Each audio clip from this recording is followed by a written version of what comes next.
This year's budget has been prepared against a backdrop of a moderate global growth of 4.4% from a recovery of 5.9% in 2021. The global economy contracted by 3.1% in 2020 following the outbreak of COVID-19 pandemic. However, there are risks to this growth outlook, largely from possible emergence of COVID-19 pandemic and the ongoing conflict in Eastern Europe. Mr. Speaker, Kenya's economy demonstrated remarkable resilience to the COVID-19 shock in 2020 and staged a strong recovery in 2021. Following the easing of the COVID-19 restrictions, reopening of the economy, as well as targeted stimulus intervention by government, the economy registered strong recovery of 9.9% in the third quarter of 2021. Overall, the economy is estimated to have expanded by 7.6% in 2021, a much stronger level from contraction of 0.3% in 2020.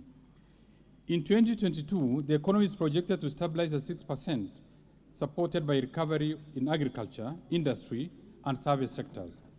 Mr. Speaker, to further strengthen this growth outlook, the government will continue to safeguard macroeconomic stability by ensuring inflation remains within the government target range, while interest rate remains stable to support growth in private sector credit. The foreign exchange market is largely expected to remain stable, with foreign exchange reserves providing buffers against shocks in the foreign exchange markets. The current account deficit is projected at 5.9% of GDP in 2022, supported by a rebound in horticulture and tea exports, as well as increased inflows of remittances. Mr. Speaker, the economic outlook may be affected by emerging domestic and external risks. On the domestic front, reemergence of COVID-19 variant and possible adverse weather conditions could reverse the projected economic recovery. On the external front, the ongoing conflict in Eastern Europe has created uncertainties that will affect the global economic outlook through disruptions of supply chains, rising global oil prices, and increased inflationary pressures. Mr. Speaker, the government will monitor all the domestic and external risks and take appropriate policy actions to cushion the economy and Kenyans in the event the risk materializes. Mr. Speaker, in 2017, the government has progressively implemented policies and programs under the Big Four agenda to foster socioeconomic development. However, the COVID-19 pandemic slowed down the implementation and full realization of the expected benefits. Mr. Speaker, to further accelerate economic recovery and improve livelihoods, the government will continue to implement and expand the economic recovery program in this budget. The program is hinged on a sound macroeconomic policy framework that aims to, 1, enhance security for our citizens and their properties while fostering a secure and conducive business environment. 2, scale up development of critical infrastructure in roads, rail, energy, and water sectors. This will ease movements of people and goods, reduce the cost of doing business, enhance access to social amenities, and promote Kenya's competitiveness. 3, enhance transformation of key economic sectors for broad-based sustainable recovery by promoting agricultural productivity, growth in manufacturing, environmental conservation and water supply, support tourism recovery, and ensure sustainable land use and management. 4, expand access to quality services in health, education, and appropriate social safety nets for the vulnerable population. 5, support the youth, women, and persons living with disabilities through government-funded empowerment program. 6, continue supporting the evolved system of government through active engagements, policy guidance, and timely transfers of shareable revenues. This will indeed strengthen county government systems and enhance quality service delivery. And lastly, sustain implementation of various reforms targeted at enhancing efficiency in the delivery of public services. Mr. Speaker, the implementation of the Economic Recovery Program that's also supported by the International Monetary Fund is fully on track. The IMF program has 4 key objectives. First, scaling up the COVID-19 response by supporting health and other sectors most impacted by the pandemic. Second, reducing debt vulnerabilities by pursuing a revenue-driven fiscal consolidation plan that targets to stabilize debt to GDP ratio and subsequently put it on a downward level. Third, supporting the structural and governance reforms while addressing weaknesses in state-owned enterprises with a view to enhancing efficiency in the management of economic and fiscal affairs. And fourth, implementing specific measures to strengthen the monetary policy framework and support financial stability. Mr. Speaker, alongside the aforementioned, the government has continued with the implementation of various stimulus programs to manage COVID-19 pandemic, support businesses, and general employment in order to minimize the adverse socioeconomic impact of COVID-19 pandemic. Mr. Speaker, in the financial year 2021-2022, the third phase of the economic stimulus program and the implementation targeted, 1, the Kazi Mtaani program to create employment for over 200,000 youths across the country. 2, preparation of the education sector for the transition in the competency-based curriculum by considering new classrooms to accommodate more than 1 million people expected to join junior secondary schools in January 2023. 3, construction of additional 50 new level 3 hospitals in uncovered and densely populated areas across the country to enhance access to medical services. 4, supporting livelihoods of farmers within the sugar belt, provision of fertilizer subsidy to small-scale tea farmers, and completion of the ongoing intervention in the COVID subsector. And 5, supporting communities affected by drought in arid and semi-arid regions of the country. Mr. Speaker, in this statement, I'll be proposing additional allocation to various activities under the economic stimulus program to further support livelihoods and stimulate economic activities.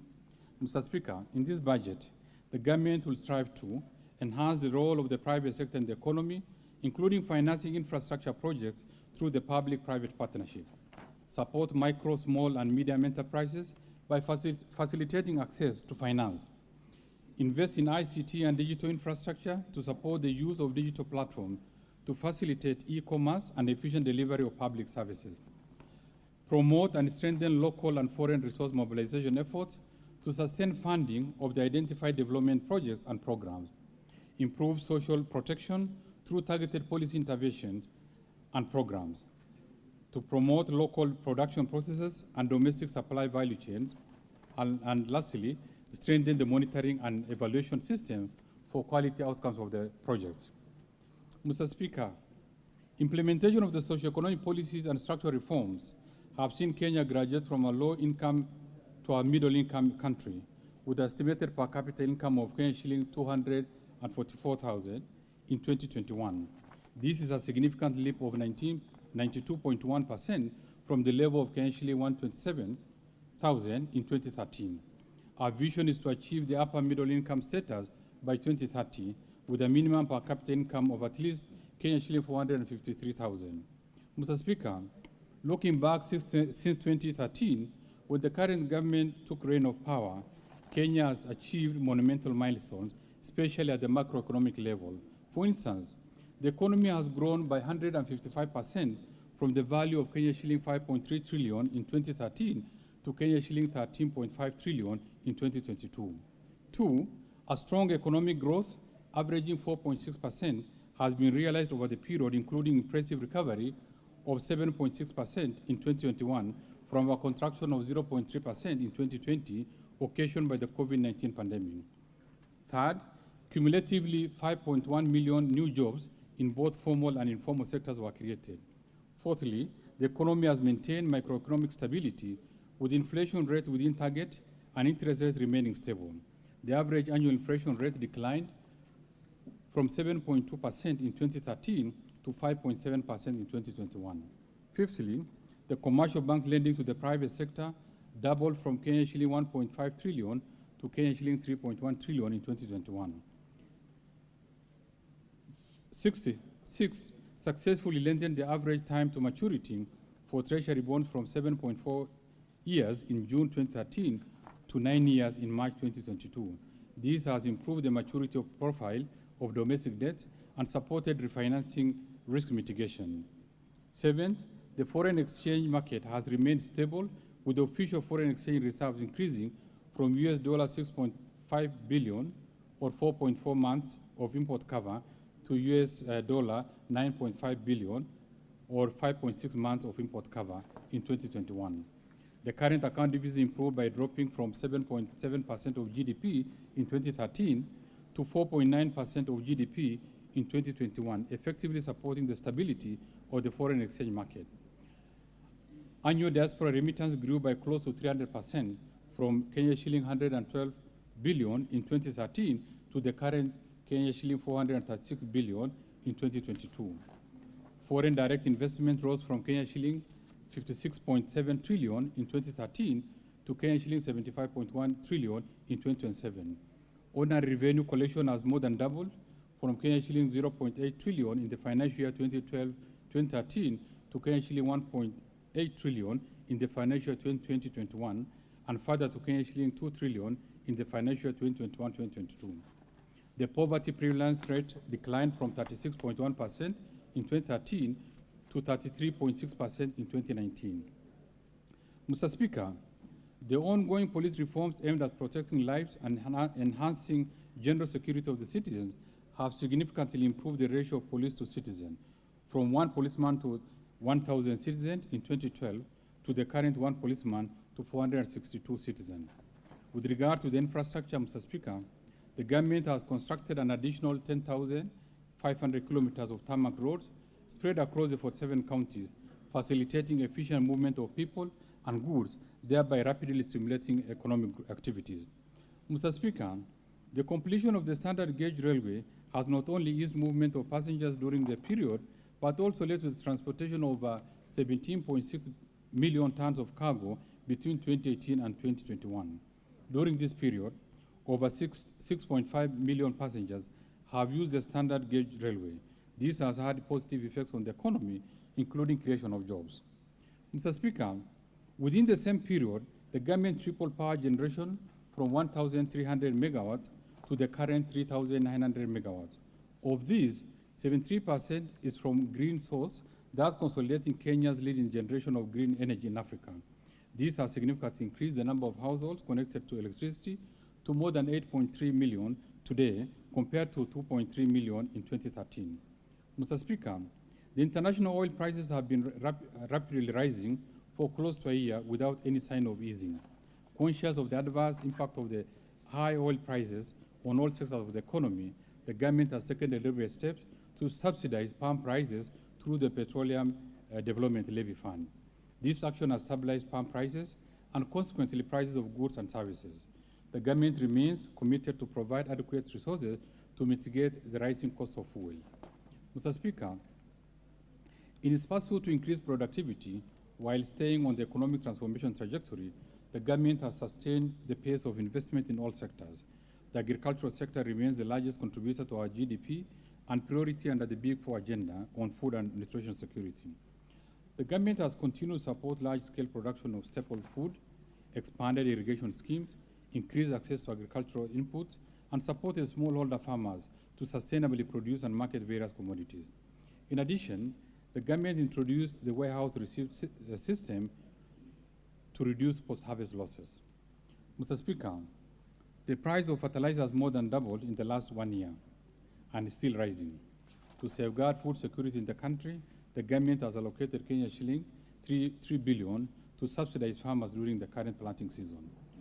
We propose to allocate a further Kenya shilling 2.7 billion in the financial 2022-2023 to cushion the farmers while sustaining food production. Mr. Speaker, to strengthen land and property ownership, the government has issued over 5.3 million title deeds over the last 8 years. The government has also fully digitized land records in Nairobi Registry under the National Land Information Management System, referred to Ardhi Sasa program, to improve accessibility of land records and lowering the cost of land transaction. Mr. Speaker, Kenya's emergent oceans and blue economy will remain a key growth engine for the country. In the last 5 years, the country has heavily invested in measures to expand marine fisheries, grow marine transport and logistics, and establishing Kenya as a source of quality and cost-effective labor. These measures have resulted in the opening of the Lamu port, reopening of the port of Kisumu, establishment of the nascent shipyards at the port of Mombasa and Kisumu, revival of the Kenya National Shipping Line, construction of an ultra-modern tuna fish hub at Liwatoni in Mombasa, among others. Mr. Speaker, with the proposed interventions, the sector is on course to be among the top 5 key contributors to the Kenyan economy and a game changer in enhancement of the socio-economic fortunes of the Kenyans living next to our marine resources. Mr. Speaker, prior to the COVID-19 pandemic, the government's strategy to revive tourism sector has yielded positive results.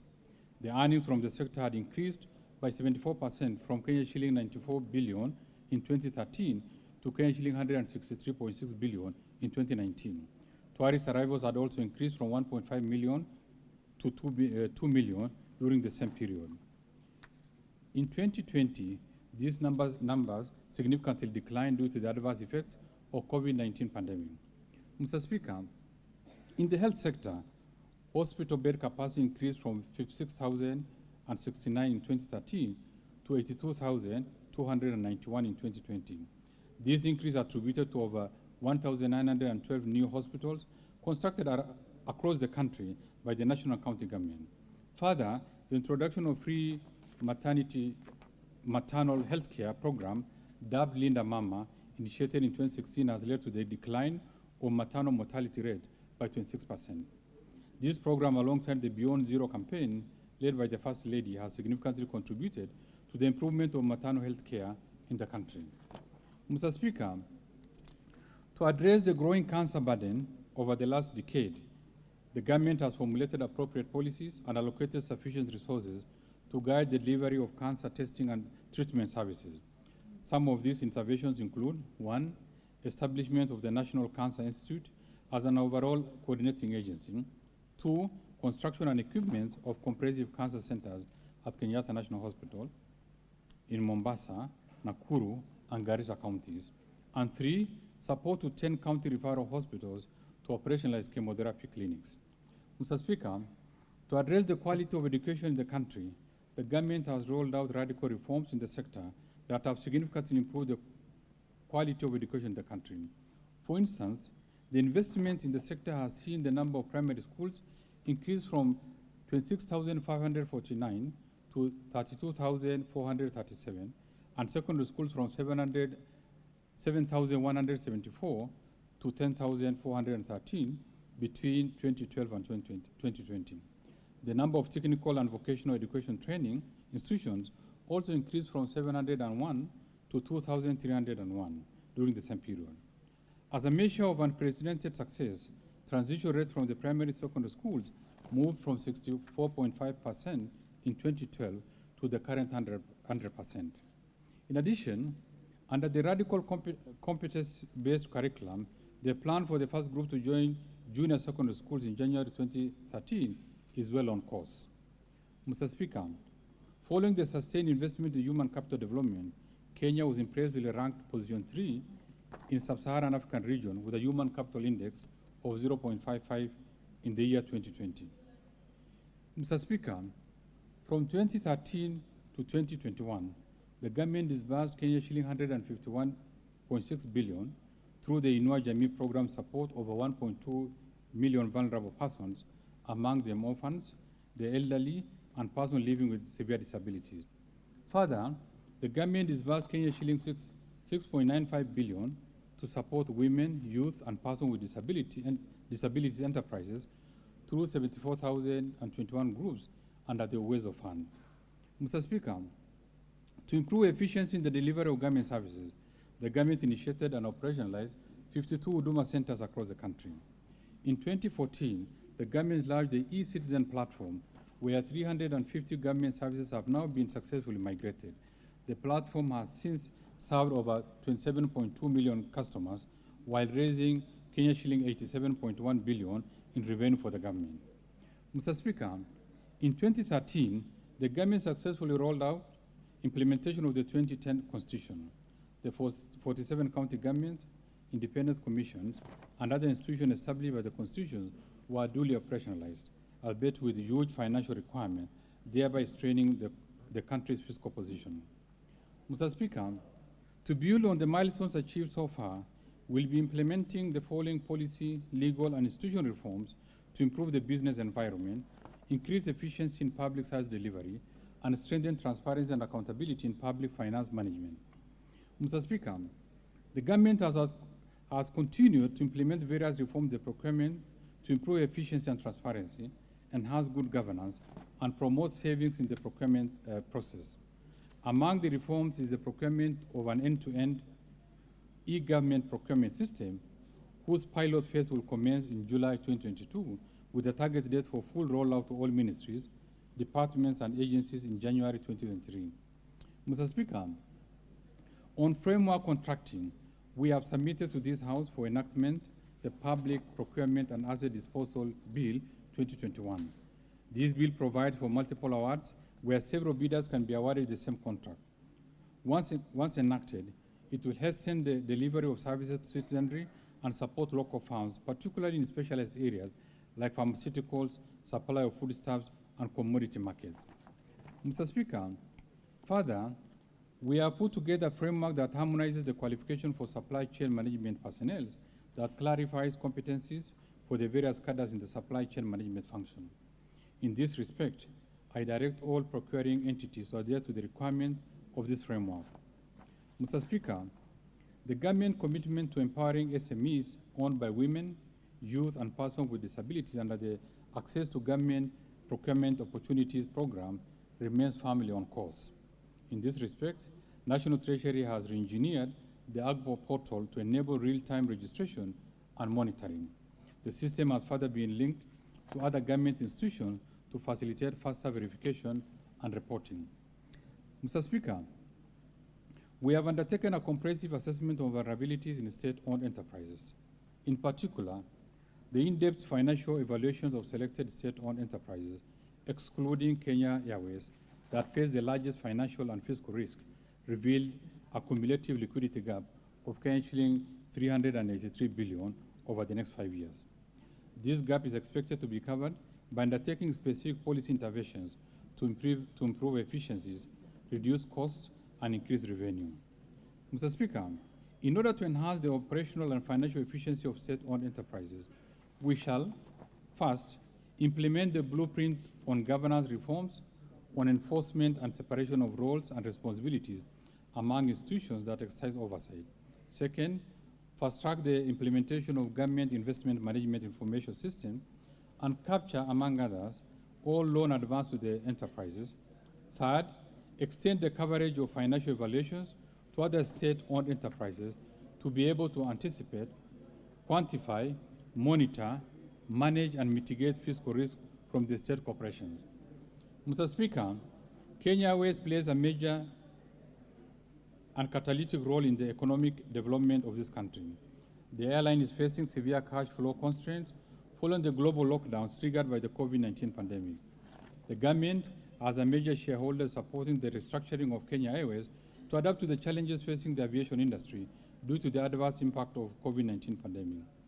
Kenya Airways will be required to trim its network, rationalize frequencies of flights, operate a smaller fleet, and rationalize its staff complement. I'll be proposing a budget allocation to meet the restructuring costs. Mr. Speaker, the government will continue to support Kenya Power and Lighting Company to increase its efficiency while sustaining systematic reduction in tariff to electricity users. The recent 15% tariff reduction by the government has not only brought immediate relief to the consumers, but also led to the realization of broad benefits, including reductions of prices of goods by manufacturers. Mr. Speaker, the Kenyan banking sector is stable and has shown great resilience with strong capital and liquidity buffers built on reforms initiated by the Central Bank of Kenya. A clear demonstration of resilience and recovery of the banking sector from the adverse effects of COVID-19 pandemic was strong capital adequacy and liquidity ratios. As at the end of December 2021, capital adequacy ratio was 19.6%, which was above the minimum requirement of 14.5%, while liquidity ratio was 56.2%, which is also above the 20% requirement. The sector has continued with its transformation journey under the Kenya Banking Sector Charter issued in 2019 by the Central Bank of Kenya. The charter focuses on strengthening risk-based credit pricing, entrenching customer centricity in the operations, and ensuring ethical culture in the banks. In addition, the Central Bank of Kenya Act 2021 was enacted to provide the Central Bank with powers to license and oversight the previously unregulated digital credit providers. Mr. Speaker, commercial banks face climate-related risk in their operations. In this regard, the CBK issued a detailed guidelines on climate-related risk management to all commercial banks in October 2021. The banks are now required to integrate climate-related risk into their overall risk management framework. Mr. Speaker, the FIN Access Survey 2021 conducted in the 47 counties revealed that access to formal financial services improved from 82.9% in 2019 to 83.7% in 2021. The increase of 0.8% access through the formal channels was attributed to the progress made by Kenya to expand financial access through various channels, including mobile money financial platforms. Access through the informal channels, on the other hand, reduced from 6.1% to 4.7%, while the excluded population increased slightly from 11% to 11.6% during the same period. Mr. Speaker, over the last 15 years, an elaborate financial service ecosystem in Kenya has evolved from an initial basic money transfer innovation. In this period, access to financial services has increased from 26% of adults in 2006 to the current 83%. Further, the government has rolled out mobile money, strengthened real-time gross settlement system, and established a regional payment system at both the East African Community and COMESA region. In order to strengthen the national payment system, Mr. Speaker, the Central Bank of Kenya in February 2022 launched the National Payment Strategy 2022-2025, which seeks to realize a faster, secure, efficient, and collaborative payment system that supports financial inclusion and innovation, while reinforcing the emergence of 24-hour economy. Mr. Speaker, in order to attract increased financing and investment in Kenya, the Nairobi International Financial System Authority has put in place the required operating framework and regulations. With the necessary framework now in place and the official opening slated later in the year, NIFCA will be expected to be a key catalyst in supporting the economic growth.